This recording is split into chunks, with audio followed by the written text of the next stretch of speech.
Here we are. We are live. We are the T-Force LCS Rundown, and we are watching Complexity Black walk off stage, hugging people, coast. Well, the only coast in the LCS right now is the Golden Coast. Haha, because they're in California. Yes. Isn't Golden Coast in Australia? No. Oh, that's the Gold Coast. Yeah. Well, this is Matt Ganorum, your host, and new fan of the NA. EU, staying boring, sticking around. NA is a little bit more excited. I am not joined this week by Cereal Box, who's out at some hootie doody music festival of some kind of thing. He's not here. But Greg Credible Mushroom is here. Oh, believe it. Also joined by Optimus Tom. I am so ready to give Dignitas Shifter a hug. So, who's pumped for the next split? I'm very excited. I am super excited, and Oh yeah. I'm excited for NA. I'm back to my pre-show love of EU. I don't know. How do you guys feel about the changes coming up here? Do you think the fact that the EU stayed the same, and we'll boil into each match individually, but just overall, your thoughts on the two splits? I'm going to rip into this one first since it's kind of my job. So, Even though I predicted it better, but go ahead. yes, even though you predicted it better, every single game in EU, I think it worked out best for the integrity of the LCS over there. The only thing that could have happened better was Ninjas of Pajamas could have been not shit and actually qualified for the LCS this time. But aside from that, I think the storyline of Millennium being like this team that was the previous season 5-0 in the first week of LCS, number one throughout more than half of the LCS. Kratom breaks his hand. They have subs. Pharrell Lord goes missing. They change their team. Aranea has to step down. They are down in the dumps at the bottom of the LCS. And when they go up against the team that is supposed to be LCS caliber players that slept and didn't update their client their way out of the LCS multiple times, and they beat them on the back of their new player, that is a storyline I am so excited to see come week one. See, you're looking at the history of it and saying like, wow, look at all this really cool stuff that happened that led up all until this point. And I'm looking at it from the perspective of they just got trashed the whole spring split. Came to the promotional series. When you look at all of the teams and how many wins and losses they went, did the worst, lost more games than anybody who is still in the LCS, and now they're just going to hobble their way back into the EU LCS. To be fair, their best of 5 series took 2 hours longer than all 7 games on the second day. And that's true. I think that was definitely, and wasn't that the first of the promotionals? Didn't they play first? Weren't they up first? Yeah. So that was exciting. That got me kind of pumped because it was like, great. They're going to be best of 5s all around. This is going to be awesome. This is going to take forever.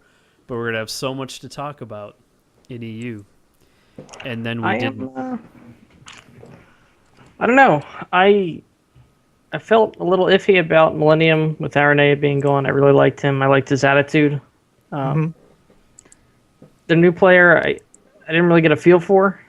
Tom's probably much more familiar with him than I am. His name is Cotton X, and he looks like a European version of Nijaki. Well, that's all right. He really does. Every single time he leaps in on Kha'Zix, I just imagine Nijaki going, okay! Which may or may not be why I'm really excited to see more of Millennium. Well, I didn't really expect actually Ninjas in Pajamas to do all that well. I had watched some of their games the week before, if they didn't play last week, it was the week before that, and I was just, I don't know. I saw some cracks in the armor. I doubted their ability to break through, and while Millennium was on the ropes, they also had a lot of motivation, probably more so than before, whereas Ninjas in Pajamas probably the same level of pressure going into it. So I can't say that I'm surprised. I'm not disappointed, but I really didn't care one way or the other. I am however, very pumped that the Copenhagen Wolves stomped face. Ow! Best team Wow. ever. Nah, I really like the Well- Copenhagen Wolves. I like that they're a team with a city and an identity, and even if their players change, you still like the organization. I think that's great coming from not TSM and not CLG. I can appreciate that, but let's be totally truthful and fair. The hunt is on. They wouldn't be in this position if they weren't not the best team by their other LCS compatriots. And EU is a little bit different. EU is a little bit more gray in this regard because, it is such a tight league. But I don't know. I think this will hopefully be a wake-up call for the three teams where it was like, hey, you almost sucked. You almost got kicked out. Here's some other teams that maybe wanted it a little bit harder than you. And they were able to keep on top of it. Let's hope they don't go into Suck Factory into the summer split and they actually make a better name for themselves. I'm not saying they're going to be world champion contenders or anything, but I could see the Copenhagen Wolves going into the next split with their heads held high, maybe making one roster change, maybe two, but I don't even think so. Just like swap one thing out, practice with it really well, come in strong, and they'll probably be a solid mid-level team. I don't expect to see them in relegations the next time around. I don't know what Optimus Tom's view is on that, but I think a critical success for any of these teams being where they are today is in top three. That's like, to me, as best you could really do. I don't think they're one or two material if they're in the position they are today. But if any of these teams can make it up to the third slot, that's a pretty big comeback. That's kind of where the Copenhagen Wolves were supposed to be, too. I mean, if we're going to harp on them for just a little bit longer here, they came in as the best amateur team last split. They dropped the first game to MYM of all teams, and then 3-0'd them in gratuitous fashion. And then oh my god, they came into the split, and they kind of were like, we were a great amateur team, but great amateur teams are not LCS caliber. They hovered. I don't think they ever got above fourth place. And even when they were in fourth, it was maybe for a week or two, and it was one of those tie situations. Mm-hmm. And they always hovered in sixth place, and they ended the LCS in sixth place. Were they ever at risk of getting relegated? Probably not, unless they had to face maybe NIP, which they obviously didn't because they had first choice in relegation. But they're a team that they need to not turn into the EU Dignitas. Like, I hate to pick on Dignitas for this, but they need to not be. Though. I was just thinking that too. They need to not be complacent with, we will stay in the LCS for all eternity, and we will eventually hit those top echelons of the LCS. Like, I want their mentality from relegation to be like, we almost lost our jobs, let's step this up a notch. Not, okay, we almost lost our jobs, but we still got them.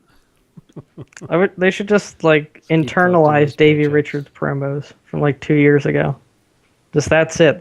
They like go to sleep with headphones on, and it's just like, the hunt is on. I'm gonna eat your face. They listening to the Warwick soundtrack. It's only fun when they run. Well, they are wolves. Yeah, man. Embrace it. I don't even care how they play. They're just fun to watch. The group howl at the end. It's fantastic. It's entertaining, and they're likable underdogs. I like how they went up against Denial, which has a dog. We're also wolves. We're also wolves. It was a and wolf they got duel. denied. In esports. So Hashtag to Claude.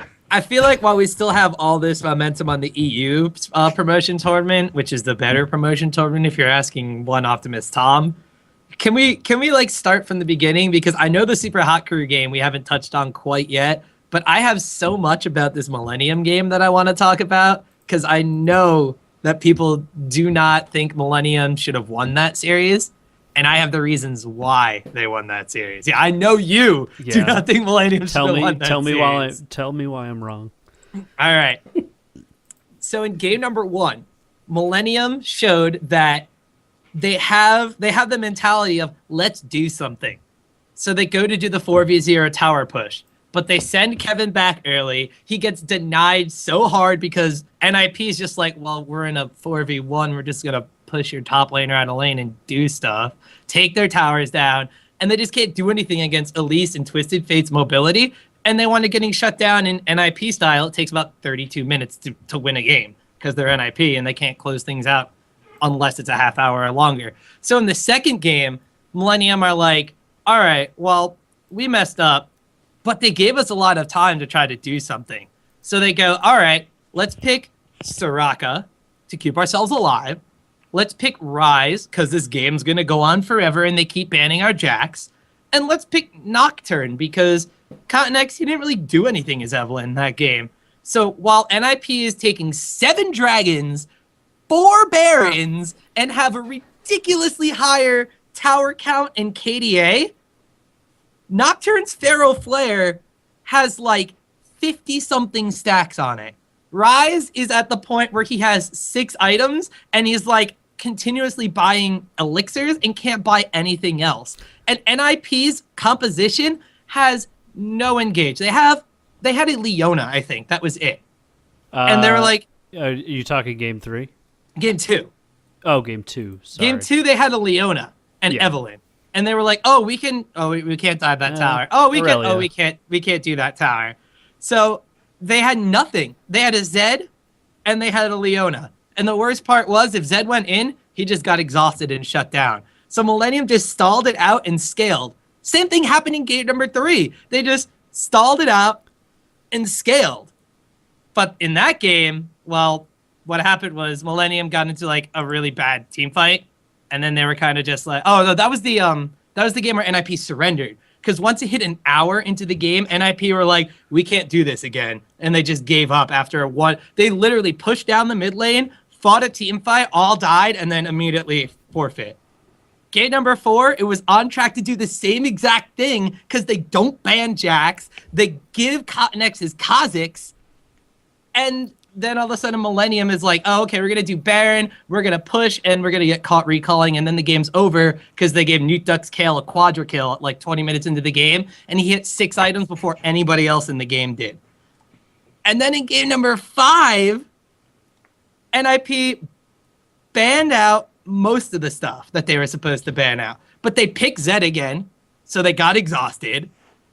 Shyvana and Aurelia, for some reason, Aurelia won that matchup extremely hard, like 50 CS in Kevin's favor. And NIP found themselves falling behind in the mid game, and they just couldn't kill Millennium. For some reason, NIP's, their job is, or their play style is, we're going to get into the mid game, we're going to go into late and scale, and then we're going to try to just beat you by attrition. And Millennium's problem was they didn't win a game in the EU LCS that wasn't over 45 minutes. So NIP played into Millennium being bad, and Millennium capitalized on that entirely. NIP's picks and bans phase was shit, and their confidence was shit. They went into that game thinking they were going to win. But, so that's great. They were able to beat their matchup. But when is that hour-long game realistically going to happen against any of the teams in the real LCS? Well, here's Copenhagen the thing. Wolves. Here's the thing. It never. Sure, one team. It doesn't one have team to. Who It had shared to happen that time. Right. No, it did You know have what to I'm happen that time. But what I'm saying is that that's awesome that they know how to react to that kind of situation. But when they're up against teams who aren't making as many mistakes and who aren't doing, who are more skilled and together as a team, playing in the LCS, playing at the top level, being in the top tier, how can Millennium even step to that? If this is what happens, if they go to 5 games, if they need to have that long extended game where they can just sit on gold essentially and wait for something better to happen, I just don't think it's going to work out for them. It didn't work out for them in the spring. Great, they didn't let's make put it like this: it could hardly go any worse. They are the last place team, Mott. So I do understand realistically, as long as they didn't get knocked out, there's really nowhere else to go but up. There's some Right. stuff they can try to look at in the off season. Sure. Much like the Wolves, they could look into some roster changes. Well, They could already try have. to address the early game issue and I think hope for the best. But I mean, it's exactly for that reason, though, that I wish we had some new blood. That's just my opinion. I'd love somebody to come in and shake things up. And even if it's a new team that just loses all the time, at least it's a new team that loses all the time and not just the same team that You's a loses all hater. the time. I feel like this series lays the building blocks to the reconstruction of Millennium in the next split. And this is why I'm excited that they've requalified. They had 2 weeks of LCS with Cotton X and then 2 weeks of practice with him. So a total of a month.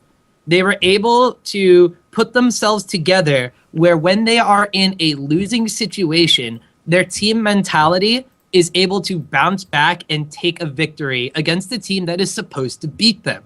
So they have the groundwork to what makes a team good. Now that they have that, the communication, the coordination, the mentality to succeed, now they start building on how they can get those game timers down more. They have a strategy that works for them. A scaling top laner, a Pharaoh Flare jungler, or Kha'Zix to help gank. It's either Kha'Zix ganks early for the lanes and gets their scaling laners ahead, or they decide to sit back and farm for 20 minutes with a Pharaoh Flare jungler and continue the game from that point forward. They have that strategy in mind now. They just need to expand upon it. What if something gets banned? What if a team is weak at this point? That's what they start strategizing on now that they have a job to look forward to still. Well, I think it'll be interesting.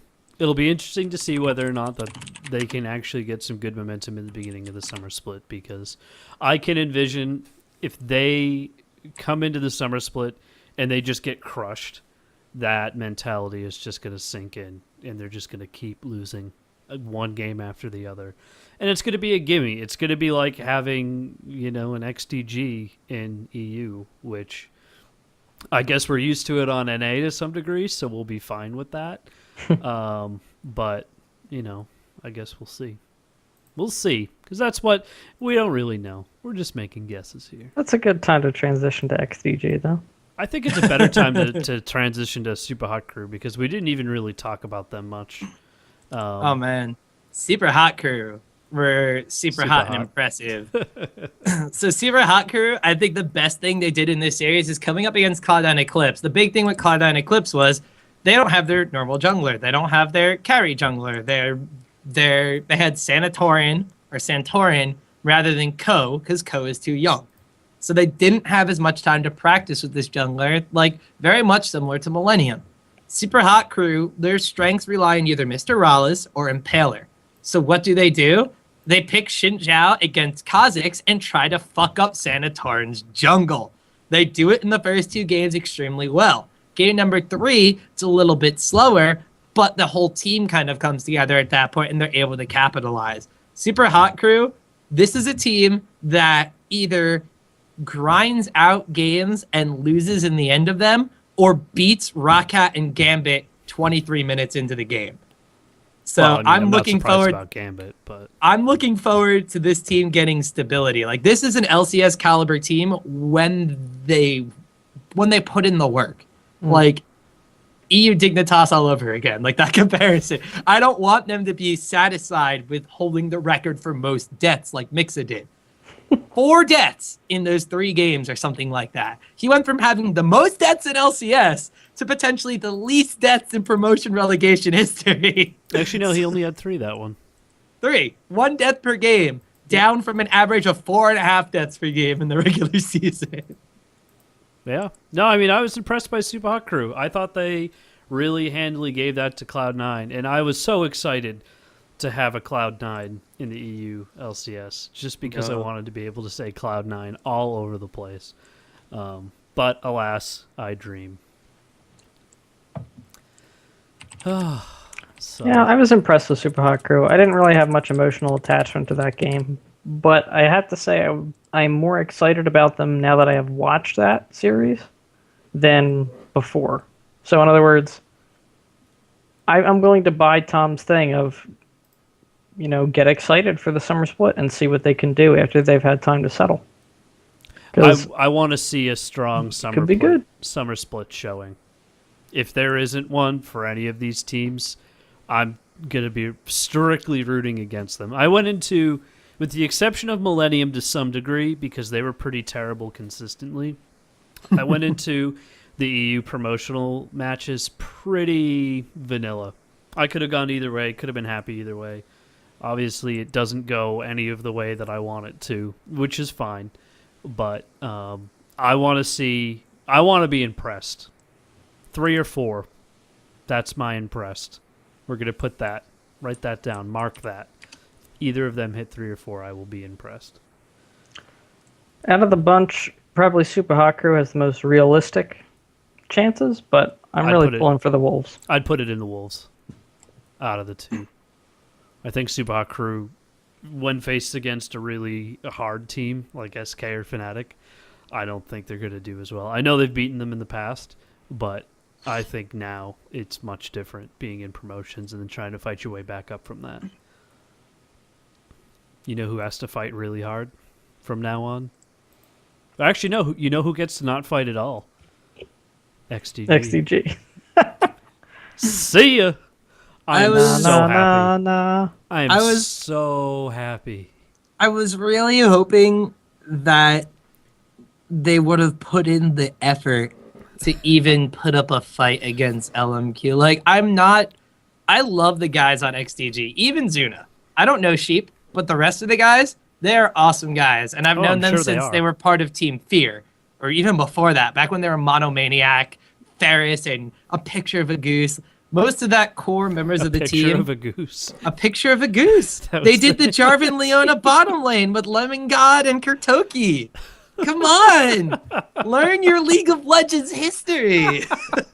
Their logo for NESL was a picture of a goose. So they made their team name a picture of a goose. That was fantastic. Oh, that's amazing.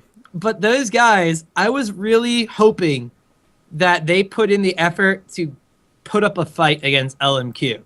But in game number 1, when they did not 4v0 tower push properly, I knew that whatever practice regimen they were on was the incorrect form of practice. And even though my heart wanted them to put up a fight, once I saw that level 1 play go down so terribly, I was cheering for LMQ to up the level of the NALCS. Well, you know what XGG didn't do in preparation for these games? They didn't go onto the forums and ask random people how to beat XGG like LMQ did. So clearly they were entirely unprepared for this. The way game. I read that too was at first, like everybody who read it was like, oh my God, LMQ have done no research on XDG. And the way I read it was like, are they taking requests? Like, do they think that they can beat XDG so badly that they're asking like the Chinese Reddit what they want to play and what their handicap is? Oh, that's awesome. That's the way I took it. That would be absolutely amazing. What is your take on that? The way I saw it is just crowdsourcing for opinions. Just like, hey, go watch us in NA. How should we win?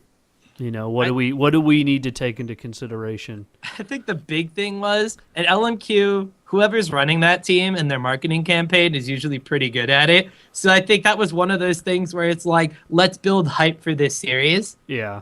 But it came across to me as, what do you guys want us to play? We got this. See, the more and more I see these teams, these imports come in to different regions, that's pretty much, to me, what it's all boiling down to now. This is all a marketing ploy. EG coming over to EG coming over to North America. You've got those star players in Europe. Now they're a North American, big air quotes for you in podcast land, star player. Same thing with LMQ. And I think if LMQ comes in to the spring and they go top 3 or they go top 2, you're going to see just a shitstorm of LMQ fans. And I think it's going to be awesome. I don't know if I'm a fan of them yet, but it'll be fun and interesting to see. I only got to listen to the XTG LMQ games, and it was while it was at work, and I could pretty much tell, like, all right, this isn't going anywhere.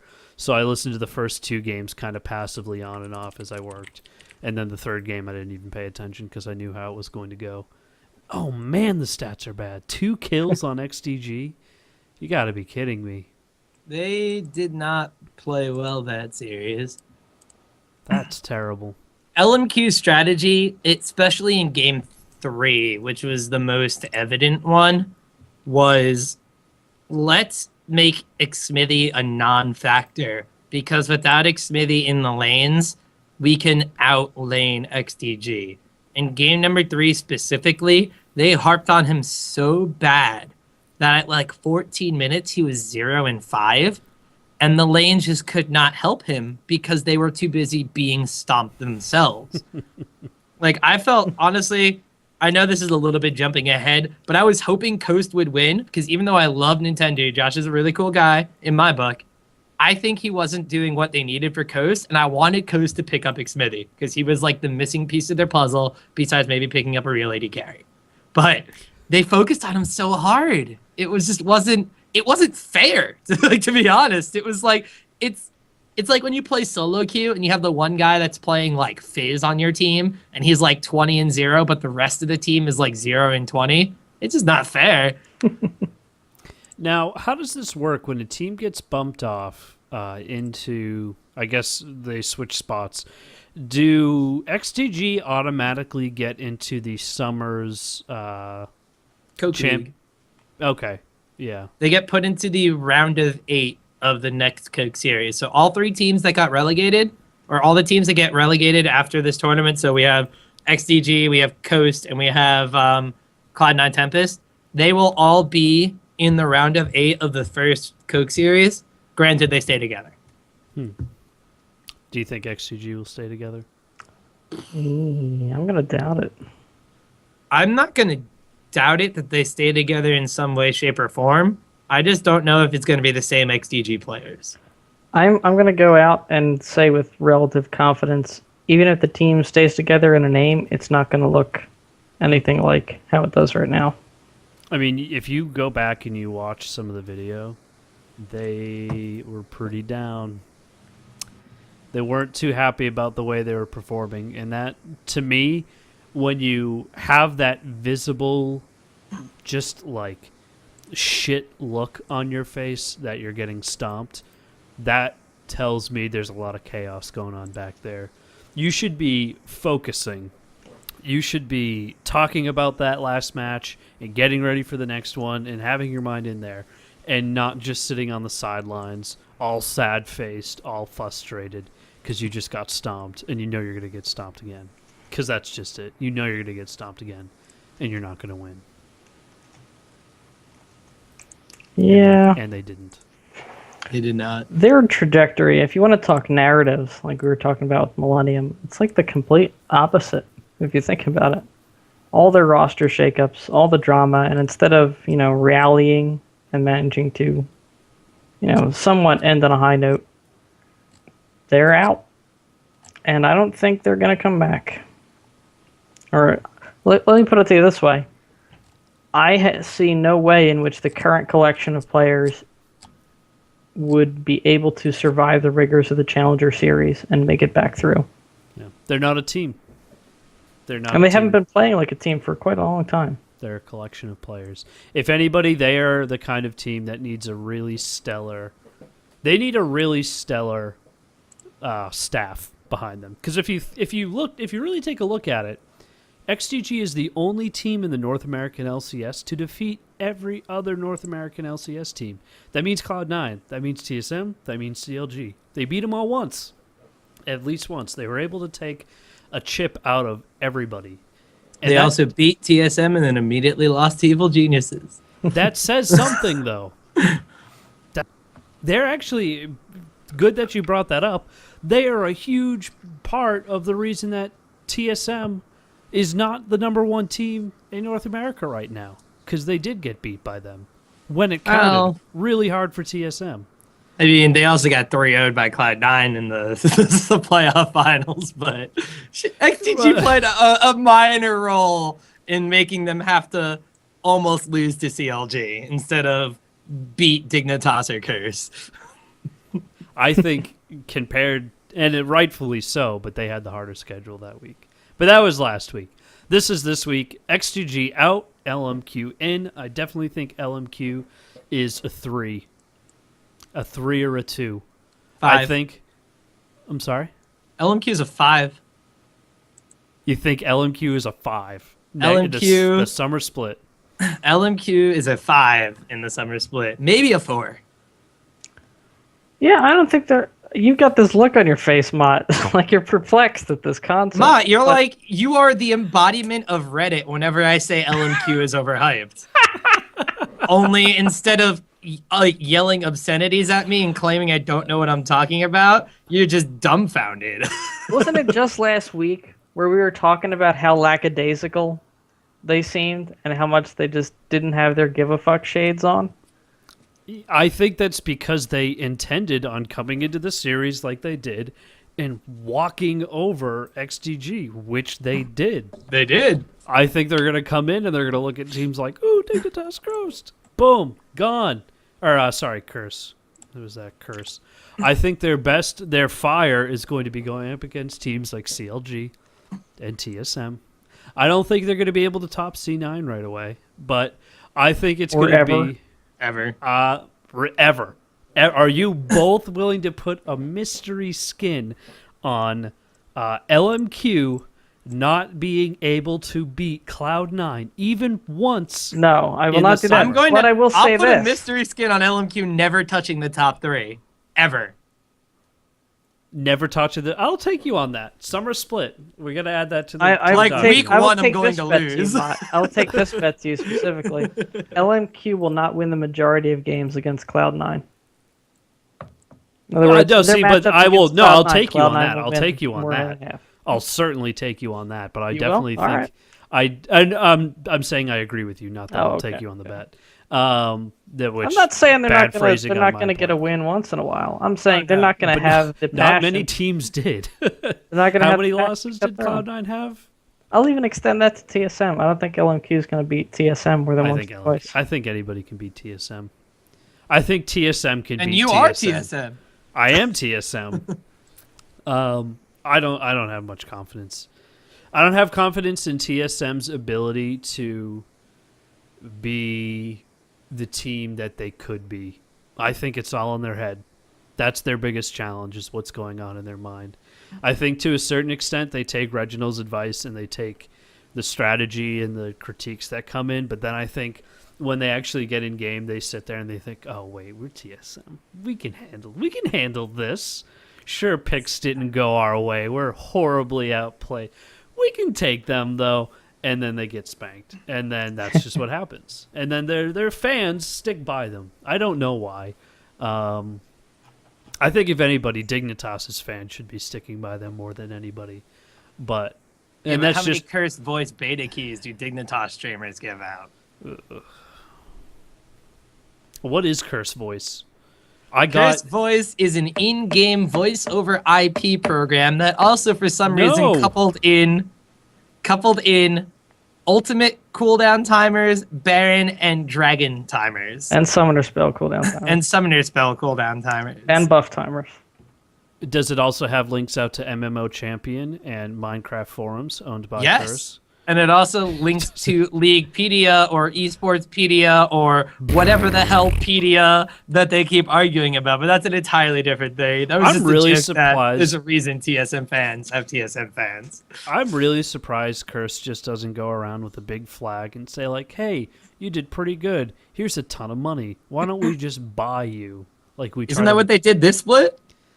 I guess. And look at what it did for them. Yeah, they got 4th place again. Again.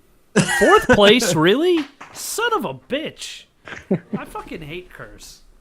So going back on the thing of LMQ and why I think they're not as good as everybody else, including Makanorum, thinks they are.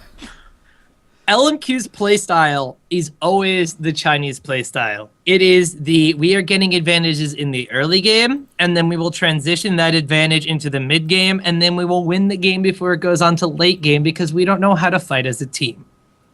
But the current shifting of the metagame on 4.6 tends to the fact that you avoid the laning phase by 4v0 pushing towers. Your jungler becomes part of the lane, so he's not making plays. It comes down to how good your mid laner versus your mid laner is, and early game dragons are not worth diddly squat. So LMQ's entire playstyle up till now has been to do those things that don't work against challenger teams that cannot respond properly, like Cloud9 Tempest, who for some reason tried to 3v4 defend top lane against an EG 4v0 push, did not get there in time. Ryze teleported way ahead of everybody. Ryze died, gave up first blood, the tower fell, and they lost their support too. That's the kind of teams they've been playing against. Not the teams like Cloud9, where when the jungler goes to invade, everybody from Cloud9 collapses and first bloods him, and they're like, why the hell is this scrub in our jungle? But I totally agree that when you compare them to the top teams in the LCS, sure, they don't. You know, it's. I think you honestly have to put them into the fire. So what you're saying is that best case, they're going to be better than Curse. I give them that. Better than. I think anybody would give them best that. case, they are better than Curse, Dignitas, Complexity Black, and Evil Geniuses. I'm saying they're better than 4 teams. Well, that would put them at 5. Are they? Son of a bitch. Are they back to where we exactly? It was a trap. Hold on. Are they better than Dignitas Shifter? I don't know yet. I don't know yet. I have a feeling that they will do well. They'll do well, but they're not going to be 25-3 Cloud9 who stomp the challenge seat. I never said they would. I said they would beat them once. You can put me on nothing but that. They will beat them once. So you backed yourself into the corner of they will be 4 or 5. They will be 3 or 4. That's my new. That's my new. You are so quick to dump CLG again. I'm gonna be Nienless CLG. Can we Zora 0? Can we get into that? What happened? Oh, we got a couple. We got a couple relegation matches left though. No, let's just very briefly go over to CLG, and because we are the T-Force podcast, and we will talk about CLG. I was listening to the Trinity Force podcast, and this is really bad. This is a very bad story for me to be telling you. I'm driving home from, I think it was either work or it was a Mason's thing, but I'm listening to the Trinity Force podcast. Mason's thing. Yeah, I'm a Freemason. Makanorum confirmed Illuminati. Go on. Makanorum confirmed reptilian shapeshifter. Which is exactly... Which I is exactly picture him why. as like one of those Animorph covers from the books I read in like elementary school. Like it's the Makanorum, and he's there with his beard, and he shapeshifts into like a bear, and he shapeshifts back depending on where you put the book. Those are good books, by the way. That was the a Animorph great series, that was awesome. Those and Goosebumps are rotting somewhere in my garage right now. But there is a reason why I know LMQ is going to be in the 3rd or 4th position. It's not because you haven't woken up yet. Go on. Anyway, so I'm listening to the Trinity Force podcast, and it's the last episode they published, and they're like, oh, we're not going to talk about CLG because the T-Force LCS Rundown is for that. And I'm just like, oh, fuck, what happened to CLG? And they kept saying it like the whole show, like, oh, we should talk about CLG. And I'm like, wow, something really important must have happened. And then I even tweeted at them saying like, hey guys, what happened? Let me know so I don't have to dig around like 3 or 4 day old Reddit posts to find out about it. So Nian's gone. What now? Now they go to their tryouts. So, all right. The biggest thing is everybody says Nian is gone. Nian stated in his interview with Travis, which I know no one watched because no one wants to watch that, but I did because I'm a good friend from Nian. But he stated in the vlog that if CLG do not find a suitable replacement, he will just go back to the starting lineup. He has some things at home that he needs to be at home for. So he stepped down. On top of that, he said, okay, I don't think I'm performing well enough. I'm going to go play solo queue and work on just being a better player overall, which I think is a backwards mentality when you're on a top 3 LCS team. Isn't that the best practice you could potentially get for improving? But if they don't find a new top laner, Nian is still there. If they do, well, then he has to be better than Yen. Otherwise, they wouldn't take him because Nian is still an option. Did you listen to I forget, I think it was right in the beginning of the LCS today, they had who are the 2 guys they had from Coast on the shout, or for CLG on the Link and Afromu. Yeah, Afromu comes out and they were like, oh, so what do you think about Nian leaving? And he was like, yeah, no, I had no idea. I just woke up one morning and he had already moved out. Whoa. What? Yep. It's almost like the XDG roster swaps where, like, when they kicked Muffin Cutie, no one said a word and he just walked out of the house through the room saying nothing to no one. How does that happen? And the thing is that I have not heard your perspective on things. I say your perspective. I've not seen that interview. I've not heard that information about Nian leaving. All I had heard was that he left because there was stress coming from fans. He wasn't performing. He's leaving. So it changes my mind about things a little bit. But how do you not share that with your team? How can you just walk out? It's strange. Maybe especially when your team lives with you. That's so weird. Maybe Afromu was kind of embellishing upon this a little bit, and maybe there were conversations going on that he just wasn't paying attention to, or he wasn't really a part of, and he didn't realize, oh, this is happening now, and now maybe he's just speaking out of turn. But that seems like a pretty significant leave, and that's not the kind of leave that you come back to and say, like, oh, guys, well, you couldn't find a replacement, so I'm back again. That seems a little messed up. And if there's stuff going on at home, 100% legit. Go home. Take care of your stuff. Be with your family. Whatever it needs to be done, have it be done. And no one can fault him for that. But if this is a performance thing and that rubs me the wrong way. If it's a performance thing, it's entirely the wrong attitude. But with the fact that he said that there's something going on at home, it's like you can't not respect a decision. To that extent, absolutely. To that extent, there's one thing about trusting your teammates in game, and there's another thing as trusting them as people outside of the game. And if it's something that he and the CLG managers talked about outside of the game, it could have just been something that he didn't want to share with the players, especially during playoffs. Like, do you want to have this in the back of your player's mind, knowing that whatever you do here, it's not going to really compound on anything because one of your players is leaving? Like, that's why Bloodwater got the boot early, because they knew he was leaving. Which I disagreed with that decision in the first place. Booting Bloodwater. Well, that's because Bloodwater was good and XDG needed him. Yeah, for one thing.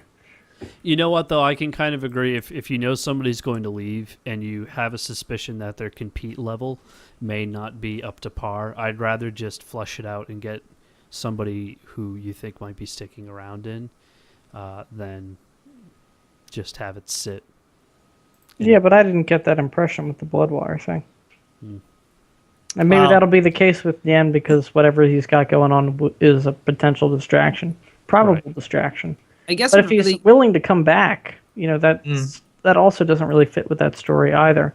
Whatever I have going on is so critical I have to leave, but if you're in a tough spot, I'll put my home life second and do this thing instead. That Well, sounds he strange. does live less than an hour away from the CLG house. Oh, So, well, that's totally different. so it's more like Hashtag context. it's more like he's Yeah. stepping away from League to focus his sights on this, but he knows that League is going to be his job. So it's Right. kind of like it's the off season. I'm gonna go home and focus on whatever's going on, and then when I come back, like if you need me for the season, this is my job, and I will do it. But it's like one of those weird situations where you can't take too much time off from work, but if you have the opportunity to, you would, because something's going on at home. Like I look at it in a job perspective for Nian. Like the fact that the criticism did get to him and all that stuff, I don't think that's the core cause of the problem. If it is, then this is totally the incorrect way of dealing it. Right. But another thing you really can't, like, you want to compare the Bloodwater and the Nian situations, kind of, but the stuff going on at the CLG house is very, from what it seems like, they all get along. And the communication between them and the managers is pretty clear, besides maybe a couple secrets like this that they didn't know about at the time. Or according to what Alfremu said, anyway. But when you look at the Bloodwater situation, you look at what Benny said after yesterday. There, he did an interview, I believe it was with Travis again for On Gamers, where he said that you couldn't discuss post-match. It would develop into arguments and no one wanted to talk to each other. Like, that is a abusive environment. Yeah, that's If bad. XDG is your girlfriend, you get the fuck out of town from that. That's like one step above solo queue right there. Yeah. That's not good. Well, on another get the fuck out of there note, Evil Geniuses is still in the NALCS. Yes! Don't Damn. yes that. Never All yes right. that. Never. This is never, going to- I'm never doing the yes that. Cesaro. This is going to sound absolutely terrible of me because Say it. Enox, I used to coach Enox on the challenger team he was on before Evil Geniuses, and the Evil Geniuses guys are extreme. Like I always say this, everybody's extremely nice in the LCS. Disclaimer from now on: I do not want to hurt anybody's feelings. Oh, feelings are meant to be hurt. Come on. They were a piss poor team in the LCS. They were Yes. not cohesive. They did not have Yes. plans of attack. They Yes. did not play well individually. Holy shit, did Well, hold Enox, on. Crepo, and Wow, Snoopy wow, wow. step their game up in this series? Crepo has been playing on point the entire split. You got to admit that. Maybe it's just because supports can't 1v5 an enemy team, but I haven't He's got the noticed. best skill shots of any support except maybe X Special that I've seen. Every Leona skill shot, like you count All right. one hand. The I number of will skill give shots he's missed Leona all to split. Crepo because Leona was Crepo's like old go-to. This is my champion. I will he's give you that. dominant He is a on it. godlike Leona. I don't know why they let him play anything else, frankly. I would chain him to that character with like some furry handcuffs. Yeah, and then one band goes by, and You leave the fuzzy cuss at home. I wish I was more on point with puns. That'd be much better. I need to start. Yeah, but right now you're just listening. getting punished for it. Yeah. Am I getting? Is there chat stuff going on? No. No, but pun-ish for it is Son of another a pun. bitch! Oh, I'm bad. Oh, Oh, are we gonna soundboard now? Because I'm totally No. down for that. No, it's a button. Cyranos in the chat has GG has a button. fantastic pun. Throw belter. Throw belter, love it. We're gonna start using that more often. I do not think Throwbelter was a big factor in this series. Nidalee Spears aside, he didn't do anything that Enox, Crepo, and Snoopy could not do without him in this series. All right. Yeah. What withholding? Game 1 by the red buff. He landed that one Oriana shockwave that pretty much won EG the game. I will give him that. Right. But Inox took that game. I as mean, 8-0 and 9 jacks. That's your first problem. If Cloud9 wants to go back and Cloud9, HyperX, Tempest, whatever other names you can throw at them, if they ever want to go back and look at that game and figure out, like, okay, why did we lose that game? Jax 8-0 and 9. that's how you lose games. He didn't even get tier 2 boots. All right, this is how I summarize that. Cortez aggressive flashes, Yazuki thinking he's cool with Blade Surge. Like, stop. Just stop. Like, I do commend Cortez for being the voice on that team that's instead of, and I went on a huge rant on Twitter about this today because it's the mentality in solo queue as well, and transitioning onto the fact that Cloud9 Tempest is a group of solo queue players that play together as a team decently. Cortez is the guy who's like, we need to fight now. I am going in and you guys better follow me. It was crappy in that dive against Jax, or not the dive against Jax. It was the catching Stupe and the tri-brush at like level 3 and giving Jax first blood and giving up the kill. But it was great in that skirmish in game 2 where they won, where he flashed forward on Evelynn and got all of the heals from Soraka to keep him alive. Like, he is the one person on that team that is like, all right, you guys have been pussyfooting around for long enough. It's time to do something with your farm. Yeah, I just wish he played more consistently. I wish he played more Elise instead of Evelynn 3 games. I hate Evelynn as a jungler. I always just feel like Evelynn is a jungler that you want to use when people are sitting in lane forever and not this really shitty, like, fucking 3 towers down in a minute kind of play style.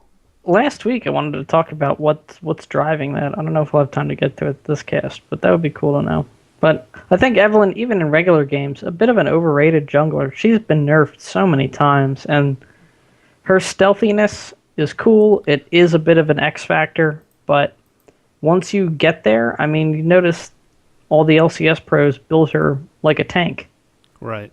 She's got Rando and Zoman. She's got defensive boots. She's got all these tanky stats, and she's supposed to be an assassin theoretically. Right. Evelyn's you get your shield. Evelyn's best effect on a game is due to her stealthy nature. Teams have to change their play style against an Evelynn. In the late game, in the early game, she is about moving around the map, making the enemy team uncomfortable, and potentially capitalizing on a couple of ganks. She's one of the few Spirit Stone junglers that isn't Kha'Zix that can gank extremely early and make something out of it. Also, Evelynn in the late game transitions into an initiator. So normally you would think Evelynn is an assassin. I'm going to jump on her and eliminate her from this equation after she uses her ultimate. The tanky stats, combined with the fact that her ultimate deals percentage of current health damage and giving her a shield, makes her ridiculous in fights. The fact that she has the tools of an assassin to persist onto the squishy carries is what makes her so potent in these team fight situations. The one thing I dislike about Evelynn junglers is you pick Evelynn jungle when you have someone else to complement the AoE. If you don't pick someone else to complement Evelynn's AoE, I feel like you're better off with Elise like 9 times out of 10. Yeah, that's a fair point. I think a lot of, and also another thing, that her stealthiness changing the playstyle used to mean that it required people to buy tons of pink wards, and it still does, but now pink wards are much cheaper, and they last for so much longer, so it's less of a gold tax. And with the way vision control is working out in the game right now, I think it forces less of an adjustment than you think. The biggest thing that it does at the LCS level is it forces teams to either play safe, spend money on pink wards and continuously play safe, or get over aggressive and have to place deep wards at the camps. Like the play style that you quote unquote want to have against an Evelynn jungler is in the early game, you put deep wards at her camps to keep tabs on when she pops up to kill the camps, and keep tabs on where she is on the map so you know what lanes can play comfortably and which lanes have to play a little bit more reserved because she could be there around the corner in the next couple of seconds. Then in the mid game, you put pink wards down while you're pushing lanes so she doesn't flank you. In the late game, you have those wards on top of all of the Oracle's lenses that your team is going to have so that when she jumps into a fight, you can annihilate her. I don't know. I guess I would wish for a more exciting jungler. And that's me being selfish. There's clear I would tactical like to see abilities. her become a more exciting jungler. I get her tankiness. I get the fact that she's late game initiator. I think it's really... I like Evelynn. I played Evelynn throughout all of her nerfs, even now, I still sometimes will play her just because she's fun. Mm-hmm. But I play her against the meta to make her fun. In other words, I still build like a hybrid damage assassin, talking Blade of the Ruined King and Hextech Gunblade and Wit's End, which is crazy. But if I have another AP on the team, I'll play that. So I can just get in there, hit the E, nuke somebody. Great. But no one else plays it that way. And most times when I do play her that way, I lose. So I'm going to offer... Because she's a bit of a squish to play her that way. But to play her as a tank, there are at least 10 other champions I can think of out of the jungle that I would rather play as a tank than Evelyn. I'm going to offer this counterpoint. Why do you hate tank jungle Evelyn, but tank jungle Kha'Zix is okay? I don't play that either. Neither do I. So Evelyn is the AP version of Kha'Zix with more of an initiation presence and less of a reset factor to begin with, and less of a assassination factor out of the jungle. What Evelyn does not have that Kha'Zix does have is damage reduction built into her kit. What she does have that other tanky junglers do not possess, besides Elise, is a damn good clear time in the jungle, because all you do is you mash the Q button on Hate Spike and you just kill things. She's also pretty good in the 4v0 tower swap situation, even though it worked against her. Most of the teams were originally swapping against Evelyn because she wasn't good at holding towers, but she's really good at clearing waves behind towers. And if you E a minion, you get bonus attack speed to help take down a tower, like on the bottom side of the map doesn't have damage reduction. When you have like an Evelyn and a Jinx on the same team, you have this synergy to take down towers very quickly. You also have this synergy in a team fight where you AoE initiate on somebody and then AoE rocket everybody down, and then Jinx gets the resets and Evelyn chases after the person that's running away. I feel like we've turned into the Trinity Force podcast. A little bit. But this is extremely important because relating it back to our promotion relegation matches, Cortez's Evelyn was the initiator for their team. He was the one that needed to go in and make things happen. What the rest of Cloud9 Tempest did not have was a way to follow up on that Evelyn initiation. They also did not capitalize on the tower swapping situation with Evelyn, which is what we saw in game number 2. Yes, they wound up winning that game in the long run because Yuzuki's Rise got buff as fuck, but they also fucked up the tower swapping situation when they sent 3 people back. Rise teleported ahead of everybody. He died. Evelyn was kind of coming up the rear, and then their support died, and they lost that top lane tower. Like, in the Evelyn situation, you are the team on bottom side. You will take those towers faster, and you have more wave clear because you have Evelyn, you have Corki, and, well, Rise is down there doing whatever Rise does, the mana mage that does the least damage to towers. But you have good supplementary damage on those towers. You need to take those 2 towers and potentially think about taking a dragon. So you have 2 towers and dragon compared to 2 towers and nothing else. Like, you need that advantage, especially because you're going to deep freeze lanes later anyway. Altec, for some reason, just loves deep freezing lanes, and Yuzuki would have benefited from that ridiculously. When you have an Evelyn on your side, you need to be able to change your play style because the enemy team is going to do that to counteract the Evelyn pick. And they just, even though they won that game, they didn't do it in games 1 or 3, and that's what lost them the game. Was I don't think they played properly with the picks they had. And even EG, they just pooped on them. Like, Stupe's Mantheon just pooped on them. Like, I don't know what else to say. I hope we can see that EG. I hope this was a wake-up call for EG, and all of a sudden they're going to be the EG that everybody expected them to be. Because they weren't. They were terrible. And I'm going to say this. They need to swap out either Inox or Pobelter. I don't think they're working out nearly as well as they'd hoped. Inox, both of them just have huge consistency problems. EG Shifter!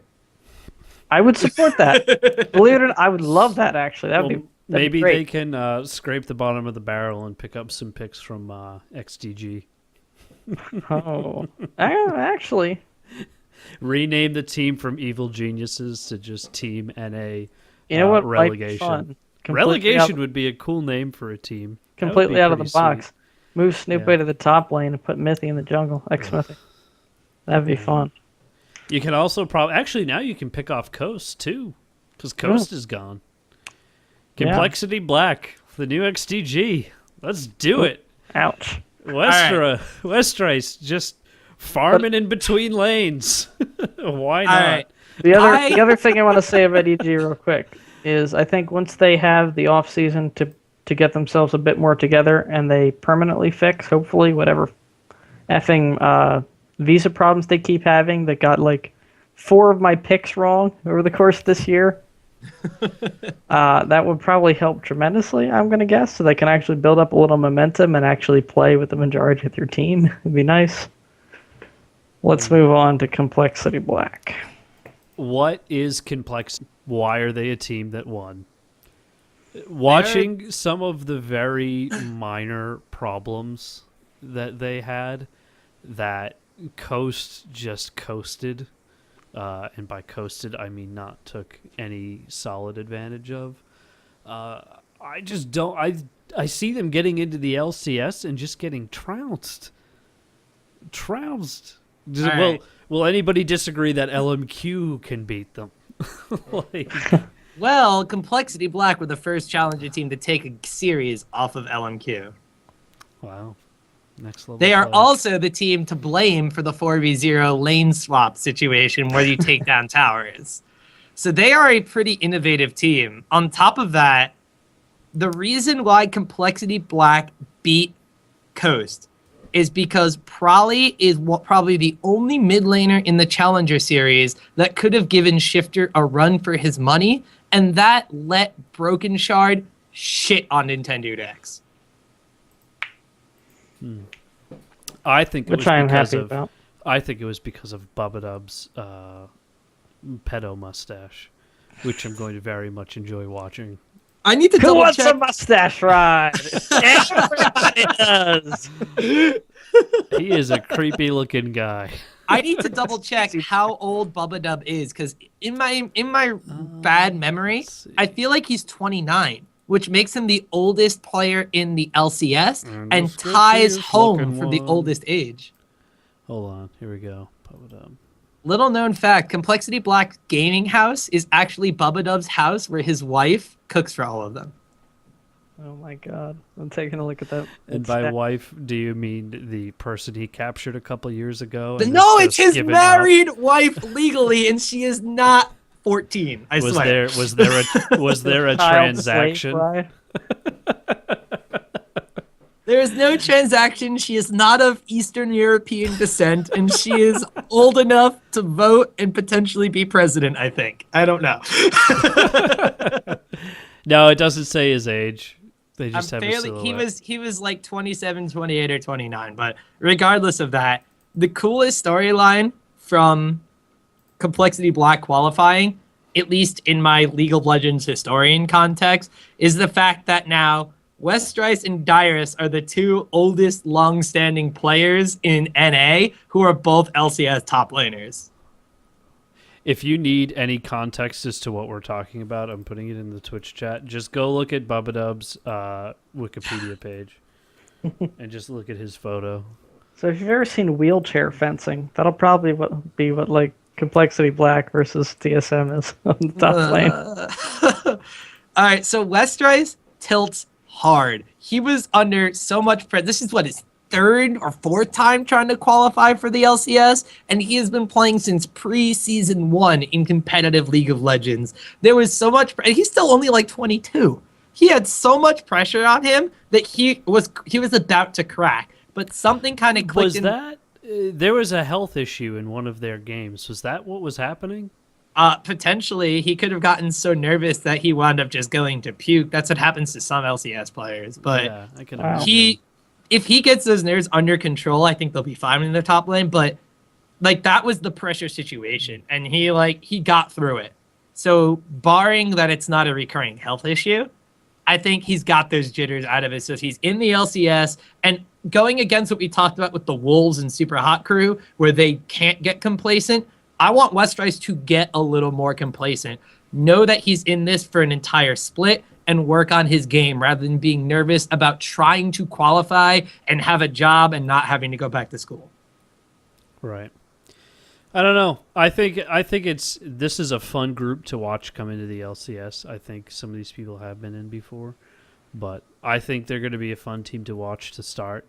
I just don't think they're going to be very good. I could see them potentially. All right. So in my ideal world, pending, I don't know any roster swaps or anything. I would love to have Complexity Black not be in relegation and rather have Curse be like that sixth place team. Yeah. Yeah, But- I can see that. We can agree on this. I like I where do you're have going. a feeling that in the limited amount of time before the next split starts, which is only like a little less than a month, Curse are going to be making some pretty big roster swaps. Like I don't have anything to back up that claim whatsoever. I don't have insider information or anything, but judging by Curse as an organization and how they approach their LCS team, there will probably be at least one, if not two, roster swaps on Curse that could keep them in their fourth place deserved spot. We'll see, but I think that's pretty feasible. And I can't say with any confidence where I think Complexity Black is actually going to wind up, but I will say there's enough names on that team that I feel good about supporting that they're one of the teams that I would cheer for. However, I don't think they're going to be a top 3 team unless CLG completely falls off the rails somehow. Let's face it, they have to get through LMQ, CLG, potentially whoever's best out of Yeah. Curse Dignitas too. It's not that Complexity Black is a bad team. It's just that the top echelon of NA is so unstoppable right now. Right. I don't know. I just watching some of their missteps in some of their just really questionable plays. I just don't see them doing great unless they hop into the LCS with a game plan and they are able to adjust properly. And it's just I don't know. I can't see it happening. Somebody the fact ooh, I hit my mic there. The fact is that somebody has to be the bottom team in the NALCS, and I see a team that comes into it maybe not on the best footing being that team compared to people who have been there for a while. I mean, EG 3-0'd last promotion and took 7th place.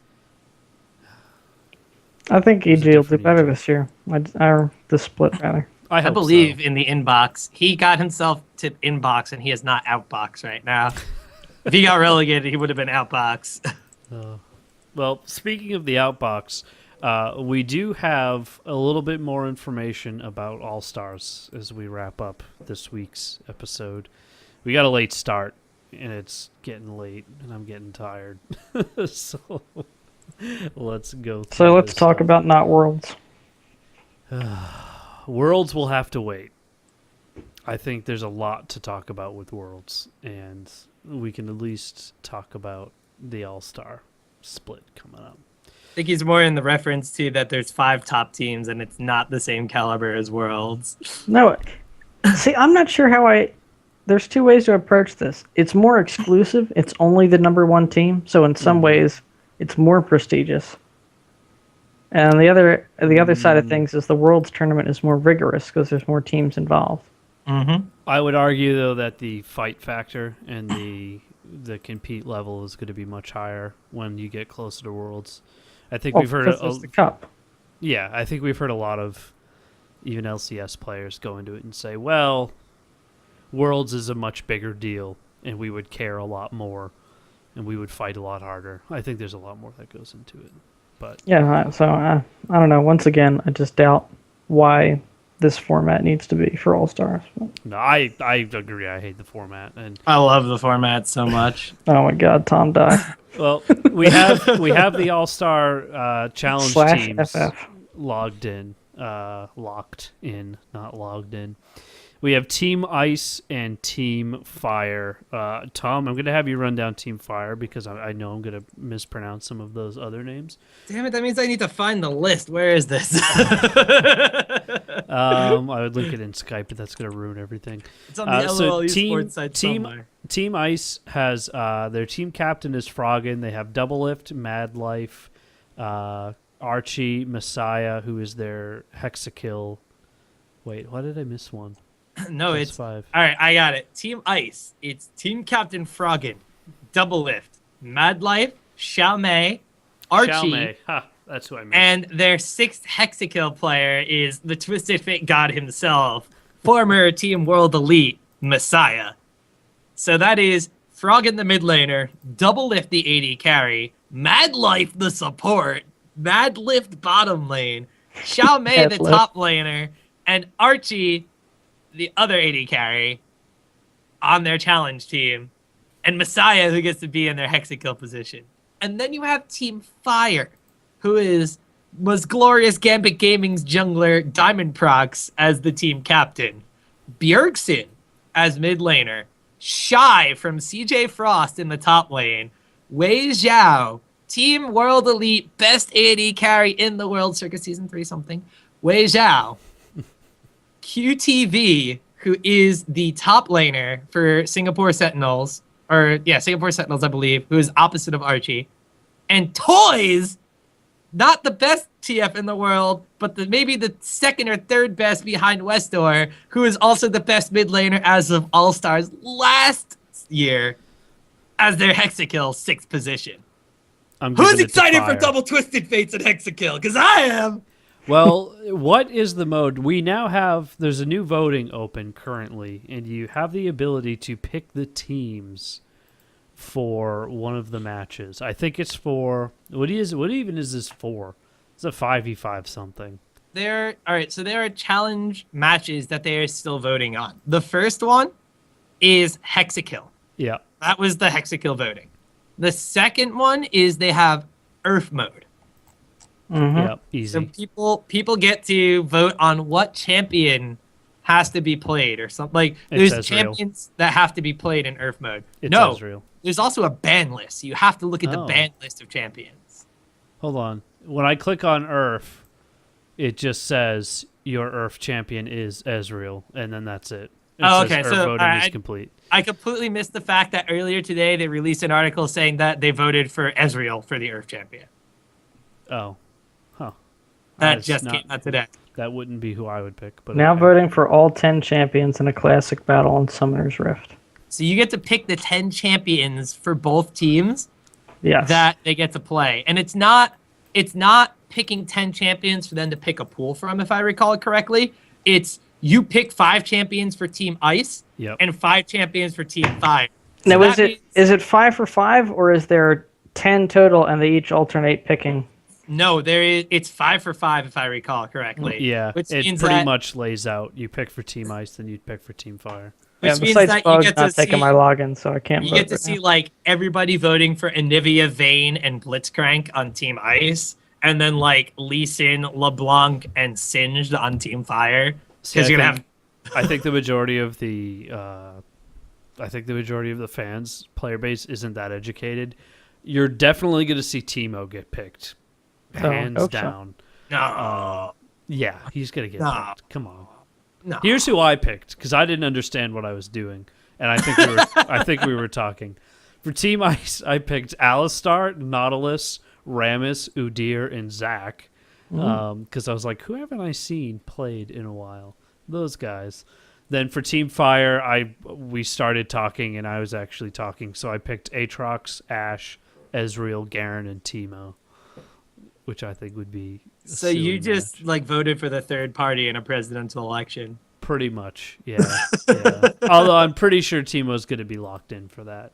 All right, Teemo maybe gets voted for one of the teams, but I don't know. But what I'm really excited to see is there's been a lot of demand on Reddit, and I hope they do this. Whoever has the better score in the All-Star Challenge, they want them to play a classic Summoner's Rift 5v5 draft mode game against whoever gets first place in the All-Star Invitational. That would be exciting to see. The All-Star Invitational team should hands down stomp them, but what I feel like is going to happen is we're going to get a really hilarious game like the Korean All-Stars games were. Right. Oh, that would be nice. Rito, please.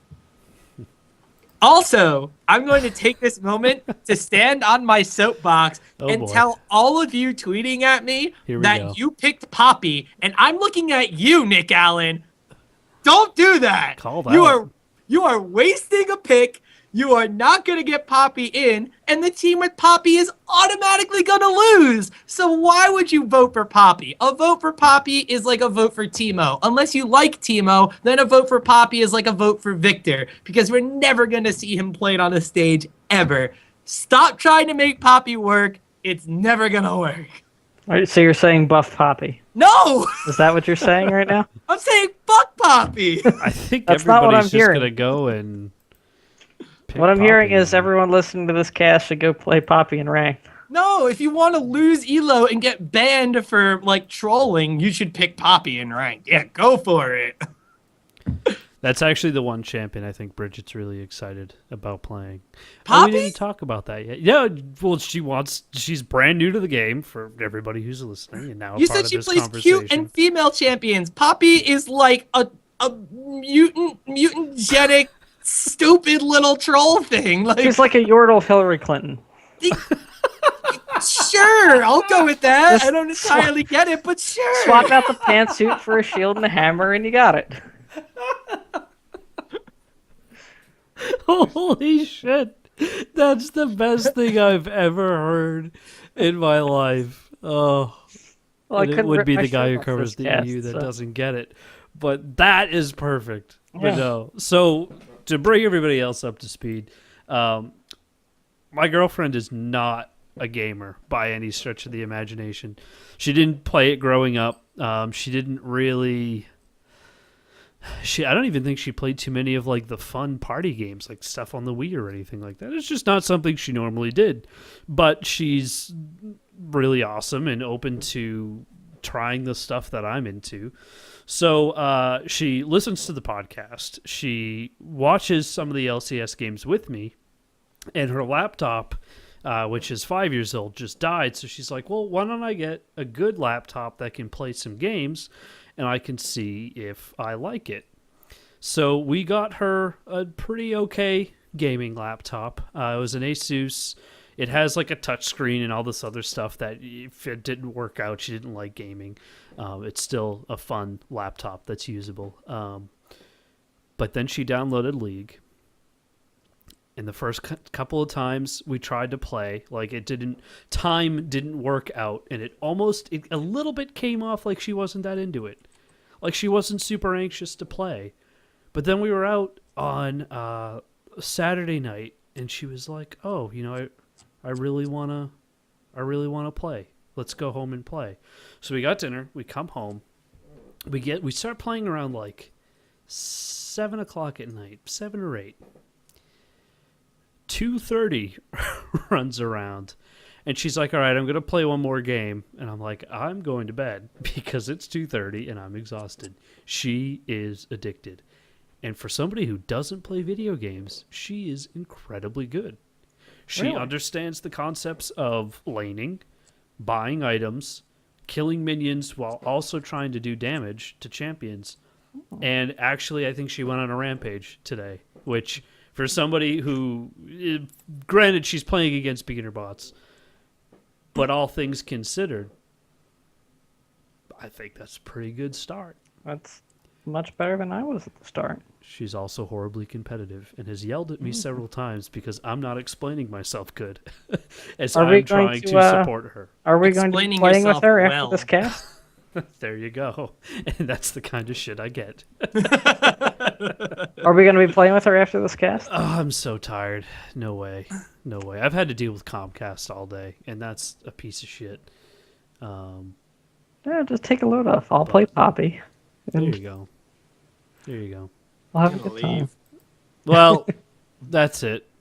People in Twitch chat are upset because I'm telling life stories and not talking about LCS. My life story is that my girlfriend is a Diamond 3 support main and shits on me in 1v1s. Much more interesting. How are these other cast members meeting all these League of Legends playing women? I got to get on that. eHarmony. I've done it for a while.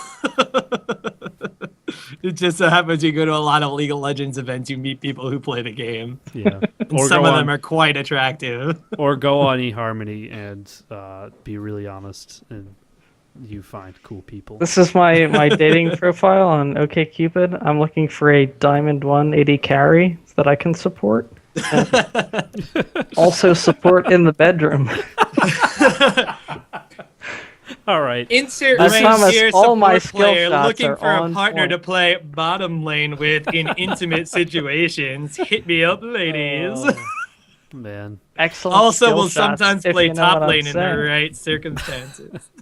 Now we've turned into the Trinity Force podcast. That's like twice in the same podcast. Something's wrong, especially because Support a none of them are here this week. I play Right. support a Mumu, and that's not a bandage. Oh. Okay. Well, this has been the T-Force LCS. Something Heimerdonger. Okay, go on. I can play as 4 turrets, baby. Oh, This yeah. has been the T-Force LCS Rundown. We go live Sunday night shortly after 9 o'clock. We are on iTunes. Please review us. We are on Twitch TV @T-Force Podcast. Watch the Trinity Force Podcast on Tuesdays and Thursdays. Monday, Wednesday? And Monday, then Wednesday. OzLOL, which Thursday. should be on pretty soon, actually, will be on Thursday. So that'll be fun. I'm going to bed. I'm actually going to pause the show now. Do you guys want to say goodbye? All right. You don't get to. I'm shutting the stream Stop down. making Poppy try You to can't happen. silence me!